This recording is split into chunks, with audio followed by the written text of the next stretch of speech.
मित्रांनो, मी तुमचा होस्ट आहे दोस्त गणेश म्हात्रे. तुमचं स्वागत करतोय आपल्या युट्यूब चॅनलवर डिनर विथ युट्यूब सेलिब्रिटी. आणि आत्ताच आपल्या इथे एक वेगळा सेलिब्रिटी आहे, कारण आपण आतापर्यंत डेली ब्लॉगर्सचे पॉडकास्ट केलेले आहेत. पण आजचा जो आपला सेलिब्रिटी आहे तो आहे बड्या टॅटो आर्टिस्ट आणि त्याची मैत्रीण रिंकू टॅटो आर्टिस्ट. ओके, त्यानेच उलगडा केला, आपण नाही केला मित्रांनो. बायको म्हणजे लाडाची बायको. ओके ओके, तर काहीतरी वेगळं आज होणार आहे, कारण आपण नेहमी डेली ब्लॉगर्सचे पॉडकास्ट करतो. आजचा जो आपला आर्टिस्ट आहे हा आपला आगरी कोळी आर्टिस्ट आहे आणि एकविरा आईच्या आशीर्वादाने ते दोघं खूप चांगल्या म्हणजे मनात पोचलेत लोकांच्या आणि लोकांना त्यांची कला आवडते. तर मी एक दोन शब्दात तुमचं स्वागत करतो आणि तुम्हाला वेलकम सुद्धा करतो. तर ज्याच्या कलेमध्ये आहेत सस्पेन्स आणि खूप सारे ट्विस्ट, प्लीज वेलकम आपला सर्वांचा लाडका बड्या टॅटो आर्टिस्ट. अरे धन्यवाद. थँक्यू. तुला आवडलं हेच माझं भाई. तुम्ही दोघं टॅटो आर्टिस्ट आहात, बरोबर आहे. आणि टॅटो आर्टिस्ट ही वेगळी दुनिया आहे, बरोबर. तर टॅटो आर्टिस्टच्या दुनियेत दोघांचं पण पदार्पण कसं झालं, म्हणजे दोघं पण आलात कसे? तर सुरुवातीला कसं माहितीये, मी लहानपणापासूनच एक कलाकार होतो. म्हणजे माझ्या आवड म्हणजे पहिली दुसरी तिसरी पासून मी लहानपणापासून ड्रॉइंग करत राहिलो. मग आपले कसं माहितीये, जेव्हा आपण शाळेत जातो तेव्हा 8वी नंतर आपला ड्रॉइंग बंद होते. बरोबर. त्याच्यानंतर माझ्यासोबत भरपूर कलाकार होते, माझ्या घरात फॅमिलीमध्ये पण भाऊ पण होते, पण त्यांनी ही कला पुढे कॅरी नाही केली पुढे. हा, तर माझा कसं होतं माहितीये, आपलं जे शेजोला नसतं बघ, लहान लहान पोरं, त्यांना पहिले घरात शाळेतनं प्रोजेक्ट देतात. अख्खे सर्व प्रोजेक्ट ना माझ्या शाळेत ते माझेच लागायचे. अच्छा.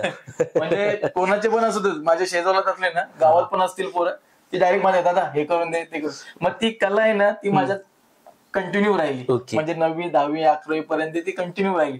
तर अशीच ना मी एक घरामध्ये रोज रात्री मग पेंटिंग बनवायचो. मग ती एका पेंटिंग बनवली मी, आणि ती पेंटिंग मी अशीच सहज माझ्या घरामध्ये ठेवली. कुठं हे पण नाही केलं, इंस्टाग्राम पण नव्हता, सोशल मीडिया काहीच नव्हतं, फक्त एक फेसबुक होता. आणि फेसबुक होता ना तेव्हा ती एक पेंटिंग आहे ना, ती माझ्या भावानेच पोस्ट केली वाटतं. अच्छा. हा, तर त्या पोस्टला मला वाटतं व्ह्यूज चांगले भेटले, म्हणजे लाईक्स आले. तेव्हा लाईक्सला किती लाईक्स भेटतात, तर ते लाईक्स भरपूर आले. तर नंतर मी विचार केला नंतर का मीच पोस्ट नाही केली, माझ्या भावानी पोस्ट केली, एवढे लाईक तर मी स्वतः काढून जर माझ्या अकाउंटला टाकली तर अजून ती म्हणजे चांगले लोक बघतील. बरोबर. तर अशा मी रोजच्या बनवत राहिलो, मग ती आवडच राहिली. नंतर मी कॉलेजला होतो, कॉलेजला आपल्या NI कॉलेज. NI कॉलेजचा सांगत झाला तर आमची बॅच एकदम लय खतरनाक होती. माझ्या आधीची बॅच बोललाच ना, तर त्यांचा रिझल्ट किती माहिती, 8% लागला. अच्छा. आणि आमच्या जेव्हा आम्ही होतो तेव्हा फक्त 23 का 25% लागला. म्हणजे आता कॉलेज बंद करायचीच पाळी आलेली. पण मी एक गोष्ट बोलू का तुला, की NI स्कूलचा रेकॉर्ड आहे तो, जो तुम्ही कॅरी फॉरवर्ड केला. तर दुसरी गोष्ट काय माहितीये, पण NI स्कूल आहे ना, कॉलेज सर्वात पहिला जुना कॉलेज आहे. ब्रिटिश काळापासून. उरण मधले बोलायचं तोच कॉलेज होता, आणि बहुतेक असं तर फुंडा असेल. नाही, फुंडा नाही, आधी NIच होता, कारण आपले वडील लोक त्याच शाळेत आणि कॉलेजला. तर तेव्हा कसं माहितीये, मी जेव्हा बंक वगैरे आम्ही असायचा. पण मला टॅटूची आवड कशी माहितीये, ते जे माझे सोबतचे फ्रेंड होते त्यांच्या मी गार्डन मध्ये जाऊन हातावरती टॅटू करायचो. अजून ते पर्यंत मला बोलतात पेनाने. हा, अजूनपर्यंत मला बोलतात, चला आमचे काढून तुम्ही ठीक आहे, तर चालेल बोललो. काय बोल, तुमच्या मुलंच मी बोललो हाय आजपर्यंत. तर मला ती आवड होती. आणि जेव्हा पण आमच्या गावामध्ये जेव्हा दहीहंडी असते तेव्हा पण गावात दहीहंडी असली ना, त्या सर्व रात्री भरायची माझ्या घरी. नाव नाही आपलं ते टेम्पररी ते केशकाला बरोबर, तो ते पूर्ण हात भरायचो.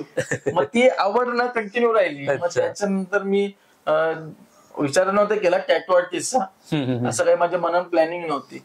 पण जेव्हा मी जॉबला पण गेलो, जॉब नंतर मग एक माझ्या मामाचा हॉटेल होता, धाबा. तिथं पण मी एक काम केला. मग त्याच्यानंतर मग तिथून आलो, परत मी जॉब केला. नंतर असं वाटलं काहीतरी स्वतःच्या कलेमधून काहीतरी करावं. बरोबर. तर एक माझ्या भावाचाच मित्र होता, तर त्याने ती मला बोलवलं. 2 दिवस फक्त मला त्यांनी दाखवलं. सुई कशी लावायची, कसं पकडायचा, कशी मशीन हे करायची, सर्व त्यांनी 2 दिवसामध्ये. मी बाकीची जी पूर्णपणे प्रॅक्टिस आहे ना ती टोटली घरं केली. म्हणजे तेव्हा आताच्या मी जेव्हा स्टुडंट शिकवलं ना, तेव्हा ते स्किन पॅड होते. आणि तेव्हा मी जेव्हा शिकलो तेव्हा अशी भाजी आपली दुधीची भाजी, काकडी, त्याच्यावर मी प्रॅक्टिस केली. ते स्किन पॅड दिले मी प्रॅक्टिसला. रिअल स्किन पॅड असं आपले स्किन पॅड असं ना फेकवाले, ते त्याच्यावरती दिले आणि मी स्वतः त्याच्यावरती केली. पण मी रोज रात्री मनापासून ते हे केले. बऱ्याच गोष्टी बोलताना मग तेव्हा मित्र कमी केले, सर्व पार्टीज वगैरे कमी केले. म्हणजे माझा तो हे होता, सक्सेस होता मला, ध्येय मला हे पूर्ण करायचं आहे. बरोबर. मग त्यानुसार मी त्याच्यावर एकदम पूर्ण फोकस केला. आणि नंतर मग मी अशी हे केली, जेव्हा मी टॅटू शिकलो, जेव्हा काढला पहिलाच मी माझ्या पायावर काढला आणि सर्वात मोठी मी माझ्याच चुकी केली. टॅटू काढून. अजूनपर्यंत चुकी आहे ती माझ्याकडे. आणि सर्वात पहिला टॅटू माझ्या काढला आणि तो पण मी चुकीचा काढला. तर असा सीन झाला माझ्यासोबत. नंतर मग गावात मी आलो तेव्हा मी फेसबुकला पोस्ट टाकली का असा टॅटू शिकलोय म्हणून. तेव्हा लगेच भरपूर लाईक आले. म्हणजे गावातल्या आर्टिस्ट आहे माहित आहे, पण ही नवीन कला त्यांनी काहीतरी शिकली, अजून त्यांना खूप चांगला वाटला. तर त्याच्यानंतर मी गावात असे दिले एक 20 टॅटू फ्री.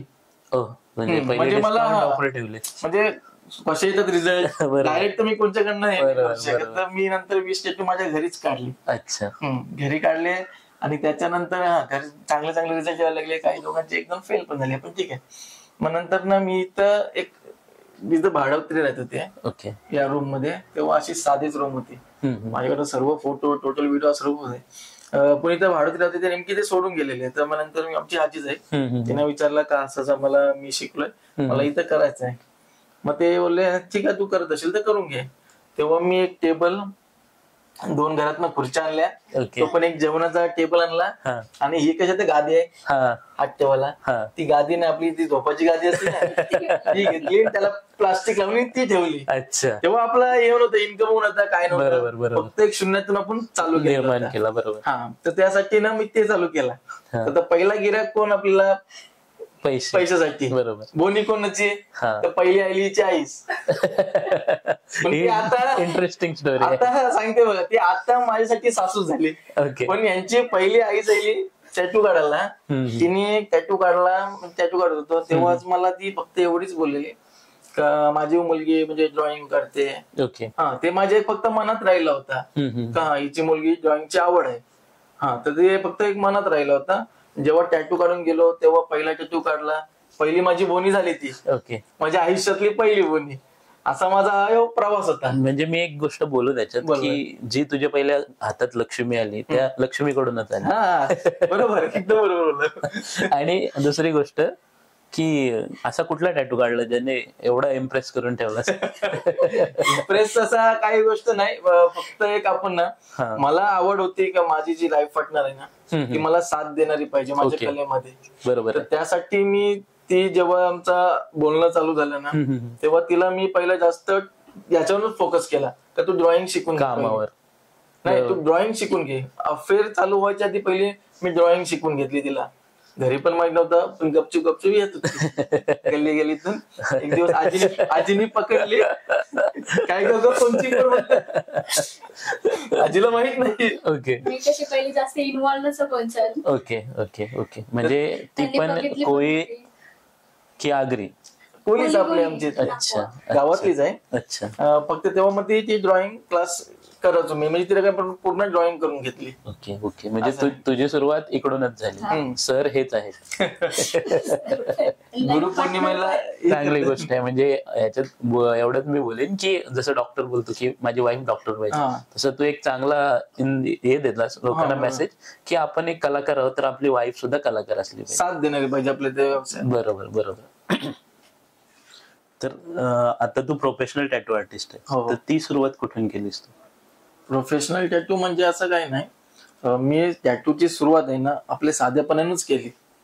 पण आज लोकांनी त्यांना एवढी कला आवडली, बरोबर, तर ते स्वतःहून त्यांनी मला प्रोफेशनली घोषित केलंय. बरोबर. मी असं कुठलाही कोर्स वगैरे काही केलं नाही. ओके. तर कुठलीच डिग्री माझ्याकडे आहे अजूनपर्यंत, मी लहानपणापासून होती ना माझ्याकडे कुठलीच डिग्री नाही. जे काय ते स्वतः मी कलेमधून स्वतःच घडवलेलं आहे. तुझ्या अंगात असलेली कला आणि त्यातून येणारा तुझा अनुभव आणि तुम्ही जे ऑब्झर्वेशन केलंस, तू जसं आता सांगितलंस की एका दादानी तुला शिकवलं 2 दिवस फक्त, तर ह्यातून तू सर्व अडॉप्ट करून घेतलं. बरोबर.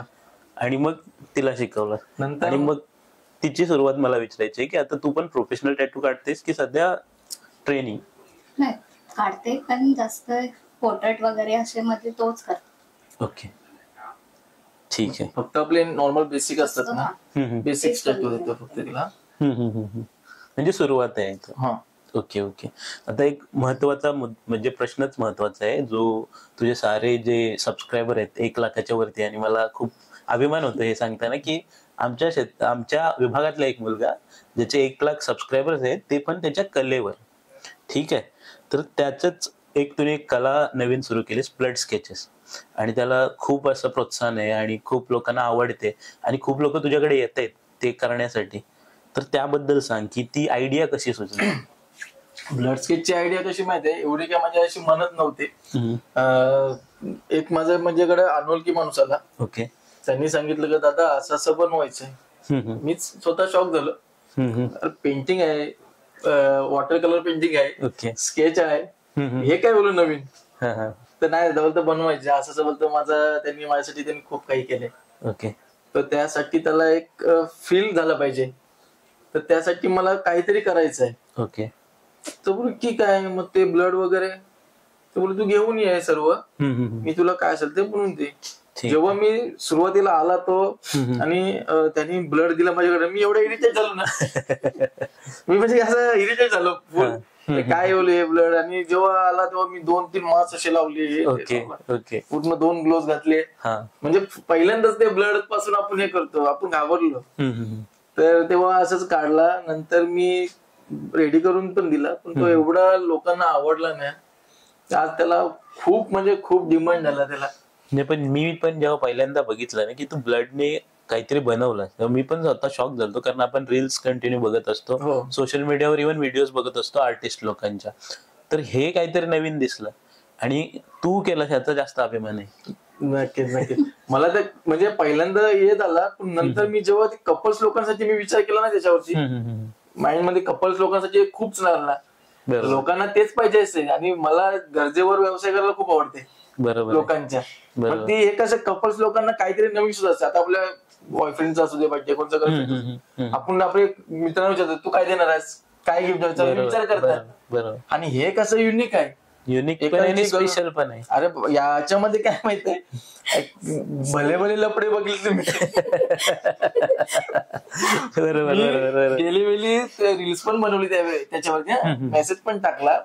जेव्हा तुम्ही येशील तुमच्या बनवायला, तेव्हा तुमच्याच गर्लफ्रेंडचे किंवा बायकोचेच घेऊन द्या, दुसऱ्यांच्या बायकोचे, दुसऱ्यांच्या गर्लफ्रेंडचे घेऊन. अरे फोन आलेला मला, दादा हा फोटो तू बनवलेलास काय. तर मी विचारला, बोलू मला फोटो तर पाठव, कुठला आहे तो.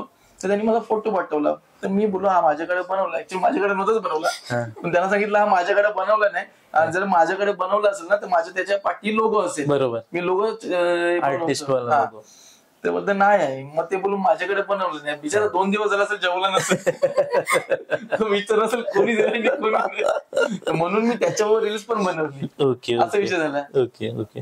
पण हा जो ब्लड स्केच तू जो करतोस ना, एक युनिक गोष्ट आहे, स्पेशल सुद्धा गोष्ट आहे. आणि आमच्याकडून खूप शुभेच्छा आहेत तुझ्या ह्या प्रोजेक्टसाठी. कारण मला अशी पण बातमी कळली की तुला कलकत्त्यापासून लोक पाठवतायत की आम्हाला स्केचेस हे पाहिजेत. तर ही खरी स्टोरी आहे का? हा, कलकत्ता नाही तर कलकत्ता जवळ दिल्ली, कलकत्ता, राजस्थान, जयपूर, ओके, एक आपला काश्मीर, ओके, ऑल इंडिया पासून त्या माझ्याकडे सर्वकडे येतात. आणि अजूनपर्यंत कॉल येतात, पण काहींना ते पॉसिबल होत नाही पाठवणं. ब्लड काहींना जमत नाही. तर मला भरपूर अजून आतापर्यंत नेहमी बोलते ना 225 का 30च्या वरती माझे स्केच झाले.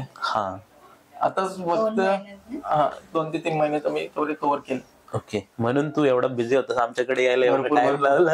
या डिसेंबर मध्ये माझ्या 70 का 80 स्केच गेले. आम्ही एवढा मी बिझी झालेलो पूर्ण. आम्ही इंस्टाग्राम मध्ये बघत असतो कंटिन्युअसली, तुझे चालूच असतात आणि छान छान असतात आणि लोक खूप चांगल्या प्रकारे त्यांना ऍक्सेप्ट करतात. आणि मी तुला एकच सांगेन की ते रील बघल्यानंतर जेव्हा ते घेऊन जातात स्केचेस ज्याला द्यायचे असतात स्पेशल व्यक्तीला, आणि त्याच्या चेहऱ्यावरचा जो आनंद असतो तो तू क्रिएट करतोस, हे खूप मोठी गोष्ट आहे. आणि त्या गोष्टीसाठी सुद्धा तुला मी खूप साऱ्या शुभेच्छा देईन. धन्यवाद. एवढ्या साऱ्या छान अशा गप्पा तुम्ही दोघांनी सांगितल्यात आणि ऐकून खूप भारी वाटलं. तर ऐकता ऐकता एक असाच मनात प्रश्न आलाय की एखादी अशी वेअर्ड सिच्युएशन आली की टॅटू काढताना किंवा एखादा टॅटू काढलास आणि तुलाच वियर्ड वाटले ती टॅटू काढल्यानंतर? म्हणजे टॅटू काढल्यानंतर टॅटू काढल्यानंतर तुला वाटले की काहीतरी वियर्ड झालंय? ओके, म्हणजे टॅटू काढल्यानंतर वेळचा प्रश्न नाही. काही जण कसं म्हणजे टॅटू काढून जातात, म्हणजे ते त्यांच्या कोण खास करून स्पेशल गर्लफ्रेंड हा मेन इम्पॉर्टंट प्रश्न आहे. ओके. टॅटू मध्ये जास्त गर्लफ्रेंडचे नाव, त्यांचा फोटो वगैरे ह्याला लय मजा आली मला. जेव्हा टॅटू काढायला येतात ना, काही सांगणार नाही त्यांच्या प्रेमामध्ये काय चाललंय नाही, काही सांगणार नाही. फक्त सांगतील हा काढ, मी विचारलं कुठली ते पण नाही सांगणार. पूर्ण मस्तपैकी फोटो वगैरे काढतील. आणि जेव्हा ब्रेकअप होते ना तेव्हा तो टॅटू असतो ना, मग त्याचा महादेव बनव, भूत बनव, म्हणजे काहीतरी त्याचं चित्र वेगळं बनव. मग तेव्हा जर टॅटू कव्हरअप करतो ना मी, तेव्हा पूर्ण त्याची स्टोरी समजते. त्यांचं प्रेम कसा होता, त्यांच्या प्रेमात काय स्टोरी होती, मग त्यांचा कधीपासून होता, किती महिने झालं, ही सगळी स्टोरी समजते. ते फक्त ब्रेकअपच्या नंतर कव्हरअपला येतात तेव्हा. आणि त्यांना माहिती आहे जेव्हा काढायला येतात ना तेव्हा कमी चार्ज असते, आणि जेव्हा कव्हरअप येतात ना डबल चार्ज असते. ऑलरेडी धोका मिळलेला असते, डबल पैसा जाते. ही गोष्ट लई मोठी आहे. पण ऍक्च्युली वेळ स्टोरी पण आहे की लोक येऊन तुला स्टोरीच सांगून जातात. कसं माहितीये, मला तर काय होतं नाही, तू बोलता आग लावायला पणच आणि आग विजवायला पण. बरोबर बरोबर. आग पण लावतच आणि आग विजवतच पण. बरोबर बरोबर. आणि तुझं फेवरेट टॅटू आर्टिस्ट कोण आहे, म्हणजे ज्याला तू बघतोयस की आता चांगलंच करतोय असं? फेवरेट टॅटू मध्ये एक वाशी मध्ये आहे, डॉट लाईन नाही, डॉट लाईन मस्त आहे. ओके. आणि तुझा? Perfect answer. Actually expected answer आहे तो. बरोबर बरोबर बरोबर. आणि फ्युचर टॅटू प्रोजेक्ट काय आहेत तुझे जे तुला करायचे आहेत अजून? अजून म्हणजे असे भरपूर आहेत, पण कसं माझे स्वप्न पण आहेत अजून टॅटू मध्ये ग्रोथ करायचे. पण पब्लिक आता एवढी झाली ना, मला त्या साईडला जावायला वेळ पण भेटत नाही. कारण का हल्ली कशी आता भरपूर, आता जसे वर्ष होत जातील तसं अजून ऍक्टिव्हिटीज येत जातील सर्कल मध्ये. बरोबर. मग त्यामध्ये आपण जर कमी झालो ना, मग ते थोडं आपल्या पब्लिक मध्ये आणि आपल्या ग्राहकांना पण फरक पडतो. त्यासाठी ते माझे स्वप्न होत नाही असेच राहिलेत. आता ते मी ह्यांच्यामधून जे माझे आता येणारे स्टुडंट आहेत, ओके, हे आहेत, त्यांच्याकडनं ते पूर्ण करणार आहे. ओके. आणि तुझे म्हणजे फ्युचर प्रोजेक्ट असं तुला वाटते की मी करावं, अशी कुठली गोष्ट आहे जी आता तू टॅटू स्टार्ट केलेस प्रोफेशनली काढायला, त्याच्यात अशी कुठली गोष्ट आहे जी तुला वाटते की तुला अजून करायची आहे?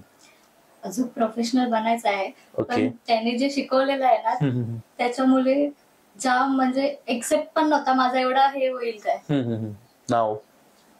बरोबर. आता ऑलमोस्ट ओळखत पण नव्हता, त्याच्यामुळे मला आता सर्व ओळखतात. बरोबर बरोबर. पण आता ऑलमोस्ट अशी वेळ आहे की आपला पॉडकास्टच संपत आलाय, आणि हा असा पॉडकास्ट होता जो करताना मला खूप मजा आली. आणि मी एक शेवटचा प्रश्न जो तुला म्हणजे पर्सनली विचारायचा आहे मला, की तू नलिनी काकूंच्या हॉटेलला गेला होतास आणि त्यांचं एक स्केच काढलंस तू, आणि जिथं जेव्हा तू गेलास तिथे तेव्हाची तुझी फिलिंग काय होती, आणि जो तू दिलास एवढ्या मोठ्या, म्हणजे आपल्यासाठी आपल्या समाजातून एक मोठी व्यक्ती झाली ती नलिनी काकू म्हणजे, तर त्यांना जेव्हा तू दिलास तो स्केच आणि तुझ्या चेहऱ्यावर एक वेगळा आनंद होता, तर ती फिलिंग एक एक्सप्रेस कर फक्त. खरी गोष्ट सांगते, काय झालं माहितीये, तू स्केच बनवला त्याच्यानंतर पण तो जो माझा रिअल आता जो कन्सेप्ट चालू आहे, ओके, तो माझा नेक्स्ट सरप्राईज आहे. ठीक आहे, आम्ही आज ना उद्या तो व्हिडिओ मध्ये येणार. ओके.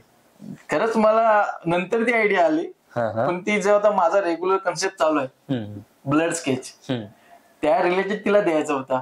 ओके. आणि तो ब्लड कसा आहे, कोणाचा आहे, काय, ते पण भारी आयडिया एकदम. तो मला नंतर व्हिडिओला बघायला भेटणारच आहे. तर मी तिथं तो घेऊन गेलो. खास करून मी आता बऱ्याच वर्षांनी तिथं गेलो असेल. त्यांचं ना सुरुवातीला जसं हॉटेल आहे, मी जेव्हा तिथं त्या हॉटेलच्या बाहेर थांबलो तेव्हा मी काकांना बघितला, आणि त्यांचं एकदम साधा सिम्पल भोलेपणा एकदम मस्त आहे त्यांचं. ते ना स्वतः गाडी हँडल करला होते तिथं. ओके. जे समोर पार्किंग आहे, जे पार्किंगला गाडी होती ते हँडल करत होते. एवढं बघून त्यांना भारी वाटलं ना. मी आतमध्ये जाऊन आलो, काकू तिथं दिसत नाही. जो तो पहिली एंट्री करेल ना, पहिला काकूनच बघत. ओके. कुठे आहेत काकू, कुठे आहेत काकू, कुठे आहेत. ओके. जेवणाचं सोडून द्या, पहिला काकू कुठे आहेत. मग ते मी गेलो राऊंड मारून आलो, काहीच दिसले नाही. तर मी विचारलं, काकांना भेटलो. काका बोललो काय बोलू कॉंग्रॅच्युलेशन. तर काका बोलू असं काकूंना भेटण्यासाठी आम्ही उरणवरून आलोय. अच्छा. तर त्यांच्यासाठी आम्ही सरप्राईज गिफ्ट आणलंय, स्केच म्हणून आणलंय. तर त्यांना पण मला वाटते पहिल्यांदाच कोणीतरी ते गिफ्ट दिलंय स्केच. ओके. ऍक्च्युली मला असं वाटते, कारण का मी त्यांच्या भरपूर व्हिडिओ बघितले ना, स्केच दिलेत नाही. तर ते मी त्यांना काकांना सांगितलं ना, ते काका तिथलं सोडून डायरेक्ट आतमध्ये किचनमध्ये गेले. ओके. त्यांनीच धावत सांगायला गेले का तुमच्यासाठी कोणीतरी आलाय, तुम्हाला गिफ्ट स्केच घेऊन आले. तर मी ते आल्या ना, त्यानंतर दादा पण आला, त्यांचं नाव काय, विक्रांत दादा. विक्रांत दादा, तो पण आला. मग त्यांनी सांगितलं ह्या एरियामध्ये म्हणजे त्यांचा जो मेन व्ह्यू आहे तिथं त्यांना दिल्या. जेव्हा मी त्यांना देताना सांगितलं ना की मी उरण करण जेवण, जेव्हा ती बोलली ना तर तुम्ही आपलेच आहोत, मला लय भारी वाटलं त्याला. म्हणजे खूप भारी वाटलं का ते आपल्या लोकांना म्हणजे अजून ओळखते, म्हणजे असं म्हणजे त्या कोळी लोकांना म्हणजे ते आपली. नाही, पण माझा पण त्याच्यात एक एक्सपिरियन्स आहे. मी गेल्या आठवड्यातच त्यांना भेटायला गेलतो, काही कारणास्तव ते बाहेर गेले, पण त्यांचा जो छोटा मुलगा आहे कल्पेश दादा, त्यांनी एवढा छान वेलकम केला, एवढ्या गर्दीत पण बसवलं तिथं आणि बोलला की आपलाच माणूस कोणतरी आलाय. तर हे त्यांचं खूप मोठं मन आहे. नाही भारी, म्हणजे सर्वांपासून कोणालाच ते हे नाही करत, आपल्यासारखंच. म्हणजे एक प्रकारे तो आपला परिवारच येते. त्यांनी एक प्रकारे सर्वजण जे जेवायला जात ना त्यांना परिवारच समजून त्यांनी हे केलेलं, वेलकम केलंय सर्वांचं. त्यांनी काही फिशेस वगैरे ना एक्स्ट्रा देतात. ओके. ती स्वतः त्यांना लहान मुलांना घेऊन आपल्या कडीवर फोटो घे, असे मी भरपूर तिथं अनुभवला. खूप भारी वाटलं त्यांना भेटून. ओके. आणि आता म्हणजे मला एक गोष्टच विचारायची होती केव्हापासूनच तुला, की प्रणित दादा जो आहे आपला उरण करंजेकर, हा नेहमी तुझी तारीफ करत असतो जेव्हा कधी भेटेल तेव्हा. तर त्याचं आणि तुझं एक चांगलं नातं आहे असं मला वाटतं, आणि सर्वांसाठीच आहे. माझ्याशी पण तो खूप प्रेमाने बोलतो, सर्व गोष्टी सांगत असतो. तर त्याच्याबद्दल एक दोन गोष्टी सांगितल्यास तर आवडेल मला. प्रणित दादाचं कसं माहितीये, सुरुवातीला आम्हाला खूप अभिमान आहे त्या व्यक्तीचा. त्यांनी आपल्या उरण करंजाचं नाव पहिलं आपल्या चांगल्या पदावर आपलं घेऊन, जागतिक स्तरावर उरण करंजेकर एक नाव म्हणून. बरोबर. आणि तेव्हा आपली युट्यूबची आयडिया पण नव्हती कोणाला. हे आज आपल्या इथं युट्यूब आपले ब्लॉगर्स गोष्टीला चालू झाले, पण त्यांनी ती सुरुवात केली ना, त्याच्या गुण आपल्याला सर्व मच्छी पासून सर्व इव्हेंट आपल्याला भेटले. आणि काही गोष्टी असल्या ना आपल्याला छोट्या मोठ्या, तो आपल्याला सर्वपासून गाईड करतो आणि खूप भारी वाटते आपल्याला. करंजात हक्काने सांगतो सर्व. नाही, 100% पूर्णपणे तो आपल्याला गाईड करेल, कारण जेवढं त्याला माहित आहे ना तो आपल्याला पूर्ण सांगेल याबद्दल, काय गोष्टी राहिल्या तरी. ओके. आणि दुसरी गोष्ट म्हणजे अनया आणि माझा बर्थडे सेम आहे, 16 ऑगस्ट. ओके. ओके. तर खूप छान माहिती सांगितली तुम्ही दोघांनी पण. आणि मला माझी जी पुढची सिरीज येणार आहे सक्सेस स्टोरीज, त्याच्यातले तुम्ही पण सेलिब्रिटी आहात. पण त्याच्यातलं एकच क्वेश्चन तुम्हाला विचारायचं आहे की जर एखाद्याला टॅटू आर्टिस्ट बनायचंय किंवा आर्टिस्ट बनायचंय जे चित्रकला बोलला असतो, तर त्यांनी काय करायला हवं असं तुला वाटतं, जेणेकरून त्याला ह्या क्षेत्रात यायला मिळेल आणि काहीतरी करून दाखवायला मिळेल? चित्रकलेचा कसं आहे माहितीये, म्हणजे कला आर्ट मध्ये, त्यामध्ये कसं म्हणजे प्रत्येकाला ना त्याच्यामध्ये पहिला इंटरेस्ट असणे गरजेचं आहे. बरोबर. जर ते असेल ना तर तो पूर्णपणे सक्सेस होऊ शकतो. आता तुला माझ्याकडे एक दाखवायचं म्हणलं असं, हा तो अनेक विचार पण नाही करू शकत. हा कोणी काढला माहित आहे? विराट कोहली. हा कोणी काढला? त्याला कलेची काही माहितीच नाही. ते अच्छा. कोण माहित आहे? यश घरत. आज तो तुम्ही माहित आहे आपला यश पाटील, यश पाटील, सॉरी यश घरत नाही, यश पाटील. त्यांनी ते बनवलंय. तो म्हणजे तो माझ्याकडे ना जेव्हा हे रील्स बनवायच्या आधी तो माझ्याकडे टॅटू कोर्सला आलेला. ओके. माझ्याकडे 2 महिने त्यांनी कोर्स पण केला, टॅटू पण शिकलाय तो. तेव्हा पहिला मी जेव्हा कोणी येऊ दे माझ्या टॅटू शिकायला, पहिला मी खालचा टप्पा असतो ना, म्हणजे तो पहिली सुरुवात म्हणजे स्केच, ती त्याच्याकडनं त्यांनी बनवलेली पहिली. ओके. तर असं हे सुरुवात कोणी बनवू शकते, टॅटू आर्टिस्ट पण बनवू शकते, पण तुम्हाला त्याच्यामध्ये पहिली आवड पाहिजे. आणि आवड अशी पाहिजे का तुम्ही मन लावलं पाहिजे. स्केच काय मी तुम्हाला 2 महिन्यात पण शिकू शकतो, 1 महिन्यात पण तुम्हाला करू शकतो. जर आवड असली ना तर 1 महिन्यात पण, फार तुम्हाला 2 महिन्यात पण रेडी करू शकतो. आणि कोर्स पूर्ण बोललास ना बेसिक कोर्स, ते तुम्हाला 3 महिन्यात पण रेडी करू शकतो. ओके. आणि सांगायचं म्हणजे काय माहिती, तर आमचे जेव्हा आपले स्कूल्स वगैरे संपतात, म्हणजे एप्रिलची जी फायनल एक्झाम होते त्याच्यानंतर मी स्वतः क्लास ठेवते 3 महिन्यासाठी. ओके. जेणेकरून ते पोरं त्यांना कुठं इथं फिरण्यापेक्षा ते क्लास त्यांनी फ्री टाइम मध्ये कला त्यांच्या अंगात राहावी. कारण कलेच्या बद्दल नाव पण होते आपलं, कलेमध्ये भरपूर काही सारी गोष्टी भेटतात आपल्याला. आणि त्यासाठी मला एक गोष्ट तुझी आवडली त्याच्याबद्दल की जे स्किल असते, आणि आत्ताच्या जगात स्किल असेल तोच माणूस टिकेल. कारण बेसिक शिक्षण घेऊन पुढे जास्त काही भेटत नाही, तर स्किल एज्युकेशन खूप इम्पॉर्टंट आहे आणि त्याचा एक पार्ट म्हणून तू शिकवतो, जे आता सोशल मीडियावर पण हायलाइट आहे आणि आत्ताची युथ कनेक्ट करते टॅटू जे काढतात त्या लोकांना. हो, शिक्षणामध्ये कसं माहितीये, शिक्षण शिकून फायदा नाही, शिक्षण शिकून त्याचा उपयोग जर पुढे केला बरोबर तर त्याचा फायदा आहे. जसं माझी कला, आता मी कला आहे माझ्याकडे, काही भरपूर लोक आहेत त्यांच्याकडे कला आहे, पण त्याचा जर पुढे फायदाच नाही केला तर त्याला उपयोग नाही. तसं सेम शिक्षणाचा, तुम्ही शिक्षण जरूर करा पण त्याचा त्या शिक्षणाचा पुढे फायदा करा. ओके. आता तुम्ही आपला सायन्स वाला माणूस जर आपल्या बँकेत कामाला लागला त्याला शिक्षणाचा अर्थ नाही राहिला. बरोबर बरोबर अशी गोष्ट आहे. आता माझ्यासारखा कलाकार माणूस दुसऱ्या गोष्टीत पडला मग त्याला पण गोष्ट, म्हणून मी त्याच्यावर मन लावून पुढे नेला. बरोबर. आणि खूप छान माहिती दिली आपल्याला, आणि त्याच्यासाठी आपण काही प्रेमाच्या भेटवस्तू आणल्यात ते देऊया आणि त्याच्यानंतर आपला पॉडकास्ट संपूया. आणि लवकरच नवीन सिरीज येणार आहे, तर आपला चॅनल जास्तीत जास्त शेअर करा आणि सबस्क्राईब सुद्धा करा. कारण जेवढं तुम्ही सबस्क्राईब कराल तेवढं आम्हाला अजून मोठ्या मोठ्या सेलिब्रिटीना बोलवायला मदत होईल. जेवढे माझे युट्यूबला बघतात, व्हॉट्सअपला, इंस्टाग्रामला जे बघतील, नक्की दादाच्या पेजला सबस्क्राईब करा. डिनर विथ युट्यूब सेलिब्रिटी नाव आहे त्यांचं, सर्च मारा. वाटलं तर तुम्ही अजून तुमच्या याच्यावरती स्टोरी ठेवा व्हॉट्सअपला, जेवढं त्यांना शेअर करतील तेवढं करा. धन्यवाद. थँक्यू. तर मित्रांनो, दादासाठी जी गोष्ट पाहिजे होती ती भेटली नाही, पण जी काय भेटली ती आणली आणि माझी इच्छा आहे की तू आताच खोलून बघावी. ओके. तर आपल्यासाठी गिफ्ट आलेलं आहे, तर आपण ओपन करूया. आता मी दुसऱ्यांना गिफ्ट देतो आणि ते मला व्हिडिओ पाठवतात. तर आता आपण समोर या बघूया काय दिलंय आपल्या दादाने. ह्याचा काहीतरी तुला वापर होईल असं मला वाटतं.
माझी पण